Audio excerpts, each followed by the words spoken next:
오늘 함께 나눌 말씀은 출애굽기 10장 1절에서 11절까지입니다.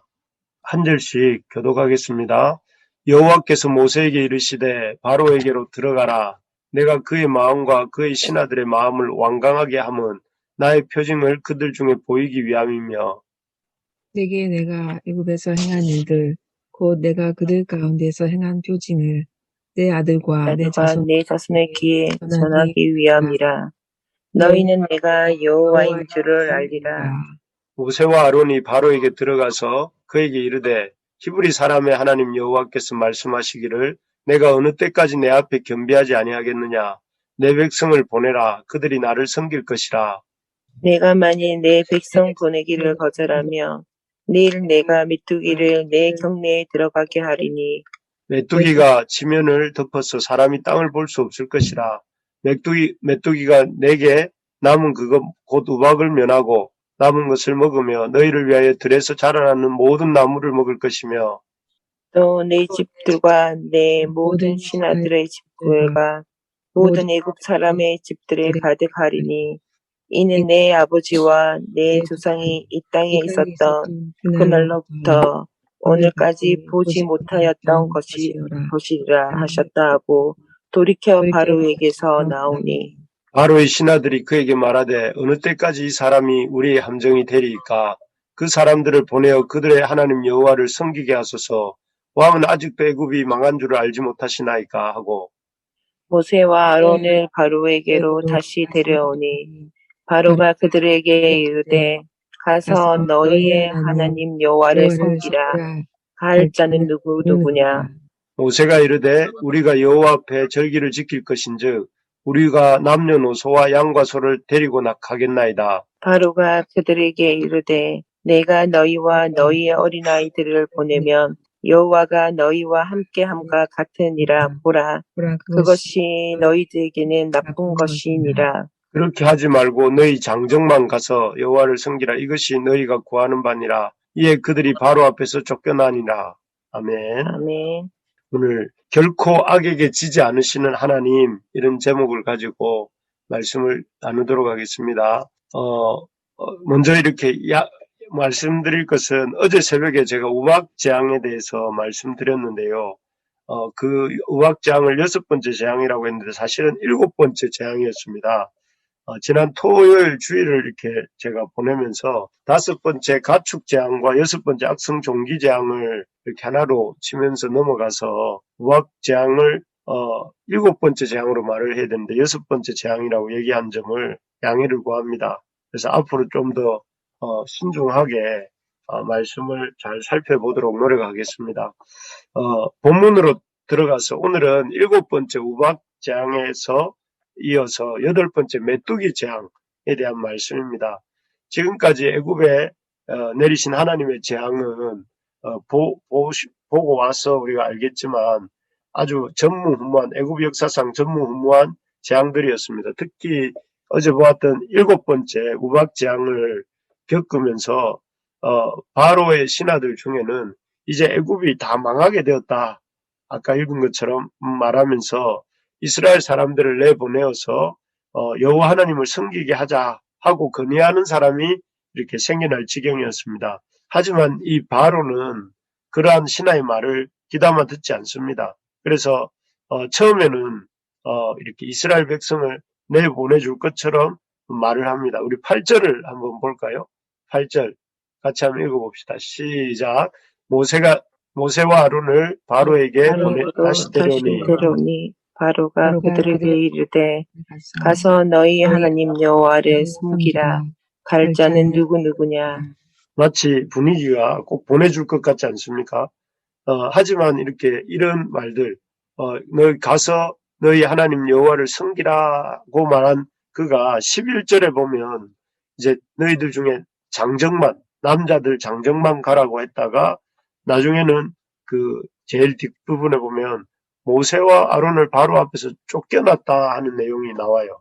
그래서 결국 바로는 이 상황의 심각성을 듣고도 그 모세와 아론의 말을 귀를 기울이지 않는 그런 모습을 보여주고 있는 것입니다. 이런 모습들을 볼 때 인간이 참으로 완악하고 완악한 존재가 인간이란 존재다 하는 것을 깨닫습니다. 자신들을 기근에서 구해주었던 이스라엘 백성의 은혜를 잊어버리고 배은망덕하는 것도 악하지만 자유민이었던 이스라엘 백성들을 종으로 부리면서 그들이 정당하게 하나님을 예배하겠다고 하는 것조차 이렇게 해방하면서 계속 종처럼 노예처럼 부리고자 하는 것은 더 악한 것이죠. 은혜를 잊어버린 것도 악하고 또 그 은혜를 베푼 사람들을 종으로 이렇게 삼으려고 하는 모습은 더 악합니다. 죄의 본질이 바로 여기서 보이는데요. 죄의 본질은 무엇이냐면은 감사할 줄 모르는 마음입니다. 은혜에 대해서 감사할 줄 모르고 할 수만 있으면 그 은혜를 이용하여서 자기 욕심을 채우려고 하는 이런 모습이 우리의 어떤 죄된 모습이죠. 그래서 우리가 참 이러한 죄의 종이 되지 않으려면 받은 은혜를 당연하게 여기지 말아야 됩니다. 은혜를 당연하게 여기지 말고 그 은혜에 항상 보답하는 마음을 가지고 이렇게 살아야 됩니다. 그래서 먼저는 하나님의 은혜를 당연하게 여기지 말고 정말 내가 하나님의 은혜를 받는 것이 당연한 것이 아니라 하나님 참 감사합니다 이런 마음을 가져야 되고 또 우리 부모님, 우리를 키워주시고 길러주신 부모님의 은혜에 대해서 감사한 마음을 가지고 보답하려고 하고 또 남편의 은혜, 아내의 은혜에 대해서 이렇게 감사하고 또 자식의 은혜에 대해서 감사하고 우리 공동체를 통해 주시는 은혜에 대해서 감사하고 이런 것들을 당연하게 여기지 말고 감사하는 우리 모두가 될 수 있기를 바랍니다. 그래서 우리에게 베풀어 주시는 주님의 은혜들을 기쁨으로 받는 우리가 되기를 소망합니다. 어쨌든 이렇게 악하고 고집이 센 바로를 향하여 하나님께서는 다시 한번 재앙을 선포하십니다. 그 재앙의 내용이 오늘 나오는 메뚜기 재앙입니다. 메뚜기가 땅에 보이지 않을 정도로 애굽 온 땅을 뒤덮고 7번째 우박에서도 살아남은 그 식물들을 다 뜯어먹게 하고 애굽 땅을 완전히 황폐하게 하시겠다 하는 말씀을 하십니다. 이렇게 어마어마한 8번째 메뚜기 재앙을 통해서 하나님이 우리에게 깨닫게 해주시는 게 뭘까요? 첫째는 끝까지 악을 고집하는 자에게는 그 악을 경험하게 하신다 하는 것입니다. 사실 바로가 스스로 마음을 완악하게 했다라고 표현하는 것은 이 5번째 재앙까지였습니다. 하지만 6번째 재앙부터는 하나님께서 바로의 마음을 완악하게 하셨다 이렇게 표현이 나옵니다. 우리 1절을 한번 읽어볼까요? 1절입니다. 1절 시작. 여호와께서 모세에게 이르시되 바로에게로 들어가라. 내가 그의 마음과 그의 신하들의 마음을 완강하게 함은 나의 표징을 그들 중에 보이기 위함이며. 여기에 보면 여호와께서 바로와 그 신하들의 마음을 완강하게 하셨다 이렇게 나옵니다. 그러니까 5번째 재앙까지는 하나님께서 모세를 통해 이렇게 바로가 회개할 기회를 주셨어요. 자기가 고집을 피워서 교만한 마음을 이렇게 가질 때에 그 스스로 그 교만한 마음으로부터 나올 수 있는 기회를 주셨습니다.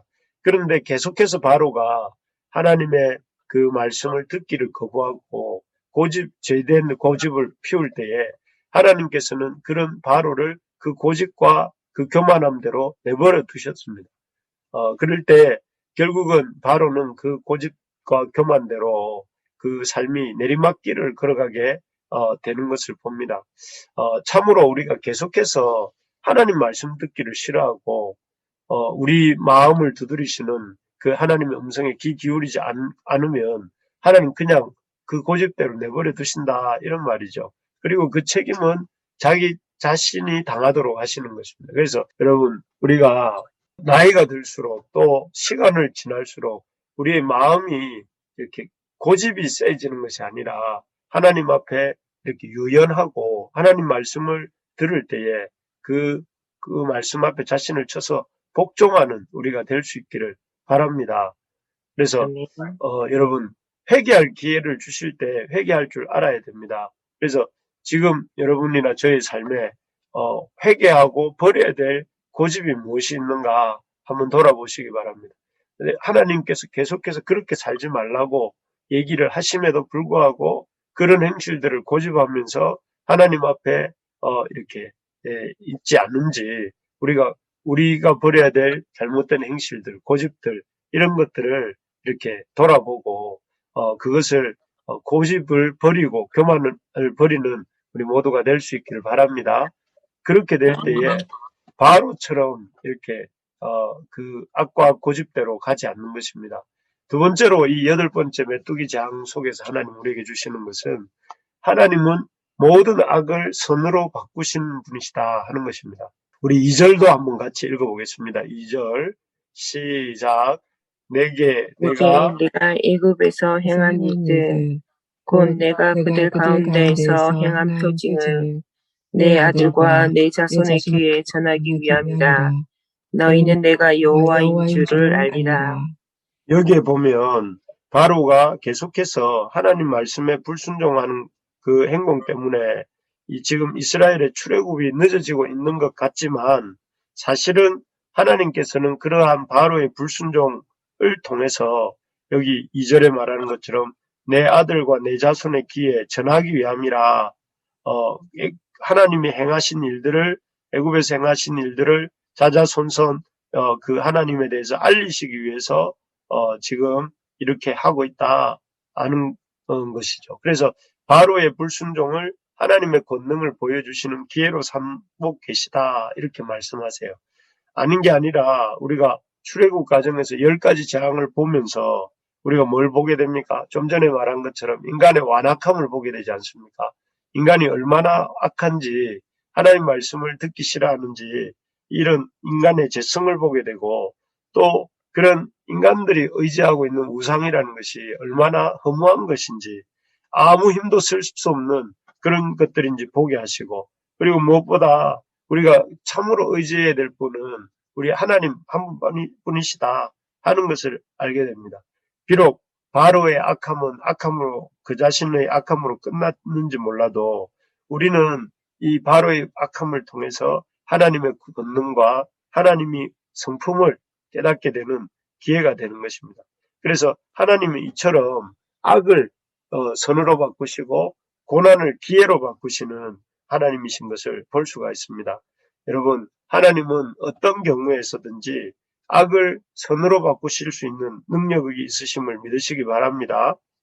아멘. 하나님은 참 우리에게 있는 악과 고난을 그 악과 고난을 오히려 선으로 또 축복으로 바꾸십니다. 그래서 여러분 대표적인 사람이 누굽니까?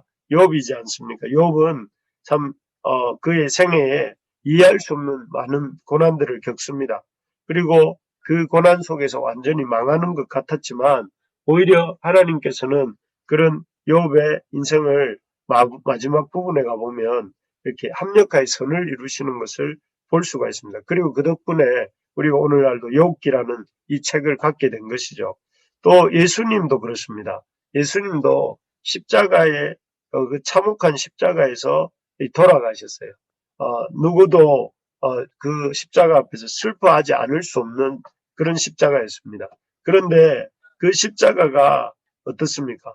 그 십자가 사건을 통해서 부활 사건이 일어나게 되고 그 십자가 사건을 통해서 이 부활 이후에 또 승천 사건이 일어나게 되고 또 그 이후에 주님의 그 보내신 성령님이 임하시는 이런 일련의 사건들이 십자가를 기점으로 이렇게 일어나게 됩니다. 그래서 그 십자가가 참혹한 죽음의 자리였는데 그 하나님께서는 오히려 축복의 자리가 되게 하시고 그 자리를 통해서 하나님의 그 백성들에게 하나님의 놀라운 복을 부어주시는 자리가 되게 하신 것입니다. 그렇기 때문에 여러분 우리 하나님은 어떤 경우에서든 어떤 상황에서든 우리의 모든 상황을 합력하여 악을 선으로 이루시는 우리 하나님이신 것을 믿으시기 바랍니다. 아멘. 그래서 여러분 지금 어떤 고난이 있습니까? 어떤 어려움이 있습니까? 그 고난과 어려움들이 참 여러분들에게 그 어떤 악과 실패를 가져오는 것이 아니라 우리 주님의 역사하심으로 성과 축복의 기회가 되게 해주실 것을 믿고 찬양하며 살아가는 우리가 될 수 있기를 소망합니다. 예. 아멘. 마지막으로 이렇게 이 8번째 메뚜기 재앙을 통해서 하나님이 우리에게 보여주시는 것은 이 악에게 결코 지지 않으시는 하나님이시다 하는 것입니다. 사실 하나님에 대한 이 바로와 애굽 백성들의 불신앙과 불순종의 모습은 거의 역대급이라고 할 수 있습니다. 어떻게 저렇게 참 고집이 셀 수 있을까? 어떻게 저렇게 왕과 백성들이 다 똑같을까? 이렇게 싶습니다. 그런데 이러한 바로와 애굽 사람들을 상대하시는 하나님의 진노는 더 역대급입니다. 우리 5절, 6절을 한번 읽어볼까요? 5절과 6절입니다. 같이 한번 읽어보겠습니다. 시작. 메뚜기가 지면을 덮어서 사람이 땅을 볼 수 없을 것이라. 메뚜기가 내게 남은 그것 곧 우박을 면하고 남은 것을 먹으며 너희를 위하여 들에서 자라나는 모든 나무를 먹을 것이며 또 내 집들과 내 모든 신하의 집들과 모든 애국 사람의 집들에 가득하리니 이는 내 아버지와 내 조상이 이 땅에 있었던 그날로부터 오늘까지 보지 못하였던 것이리라 하셨다 하고 돌이켜 바로에게서 나오니. 네, 아멘. 여기에 보면 하나님이 메뚜기 재앙을 어떻게 내리실 것인가 하는 얘기를 하고 계세요. 그래서 하나님이 그 메뚜기 떼가 땅을 덮어서 사람이 땅을 볼 수가 없다. 그 애굽 땅이 얼마나 넓습니까? 그 애굽 땅이 얼마나 큽니까? 그런데 그 애굽 땅을 다 덮어서 사람이 땅을 볼 수 없을 정도로 메뚜기 떼가 이렇게 가득하게 하겠다 하시고, 또 그 메뚜기 떼가 땅에 가득하기만 한 것이 아니라 먹어야 되잖아요. 그래서 우박을 면하고 남은 것들을 다 뜯어먹고, 또 들에서 자라는 나무를 다 뜯어먹고, 또 온 집에 메뚜기 떼가 가득하게 하겠다, 이렇게 말씀하세요. 참 놀랍지 않습니까? 하나님의 주시는 이 재앙이라는 것이 얼마나 이렇게 어마어마한가 하는 것을 볼 수가 있습니다. 사실 이 메뚜기 떼 재앙과 같은 어떤 이런 그 규모는 이전에 개구리 재앙 때도 마찬가지였습니다. 개구리 떼가 온 땅에 만연해서 이렇게 땅을 볼 수가 없었다 했고, 파리 재앙 때도 그렇고 그랬습니다. 그런 것들을 통해서 인간이 아무리 교만하고 악하다 할지라도 하나님이 그런 악과 교만에 대해서, 그렇다고 해서 하나님이 그런 악과 교만에 대해서 지지 않으신다 하는 것을 볼 수가 있습니다. 온 세상이 이렇게 온 힘을 다해서 주님을 대적한다 할지라도 주님께서는 그 온 세상의 어떤 모든 것을 다 동원해서라도 그 교만함을 꺾어 놓으시는 분이십니다. 그러므로 주님 앞에서는 교만하지 않는 것이 지혜로운 것입니다. 주님 앞에서 교만하고 악을 고집하는 것이야말로 비참한 인생으로 가는 지름길입니다. 그래서 여러분, 우리가 할 수 있는 대로 주님 앞에서 겸손한 우리가 될 수 있기를 소망합니다.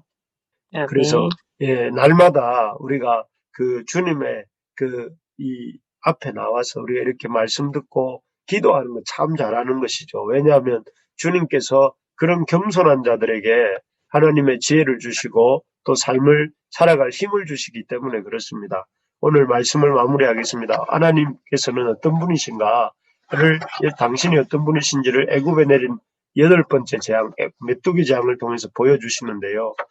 하나님은 이 악을 고집하는 자에게 그 악으로 망하게 하신다 하는 것이고, 또 하나는 하나님은 선으로 바꾸신다 하는 것과, 하나님은 악에게 결코 지지 않으신다 하는 것을 이렇게 우리가 볼 수 있었습니다. 이 하나님이 우리 하나님이고 우리 교회의 하나님이고 우리 각자의 하나님이신 것을 믿으시기 바랍니다. 아멘. 그래서 우리가 끝까지 고집하지 말고 순종하고 또 하나님을 신뢰하고 우리의 악을 선으로 바꾸실 하나님을 신뢰하고 그 하나님의 놀라우심을 이렇게 두려워하면서 살아갈 수 있는 우리가 될 수 있기를 바랍니다.